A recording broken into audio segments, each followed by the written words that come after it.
Well, good morning, kiddies. This is Wauchope Tale number 25, Wauchope's Trombone Tales.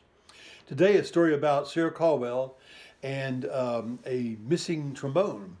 I drove into Boston one morning to work at my office. I was working for a company that hired musicians for things like the Boston Philharmonia and so forth.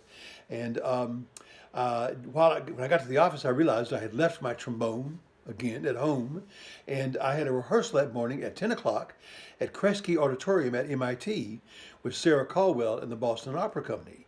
She was doing a performance of The Flying Dutchman with John Vickers, as I remember, being the great Dutchman performance. At any rate, it was at MIT, and I realized I didn't have my trombone. I had no chance to go home and get it. So I raced over to John Coffey's store. Now, John Coffey had been the former bass trombone player of the Boston Symphony.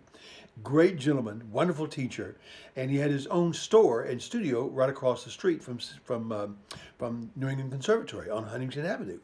So I went racing over there, and I walked into his office, and he was in the middle of a lesson. And I said, "John, I have an emergency. I need to borrow a trombone from you, a tenor trombone. I'm playing a rehearsal at Kresge." He said, "Sure, kid, take mine." He called everybody kid. And I borrowed his trombone without even looking at it very closely, put it into a case, raced over to Kresge, put the horn together, and looked inside the mouthpiece which he had given me, and it was completely clogged with tobacco. It was the ugliest sight I've ever seen.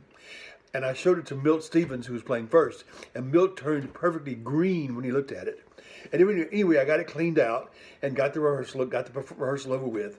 And thanks to John Coffey, who saved me on that situation. But I'll never forget the look on Milt Stevens' face when he looked into that mouthpiece.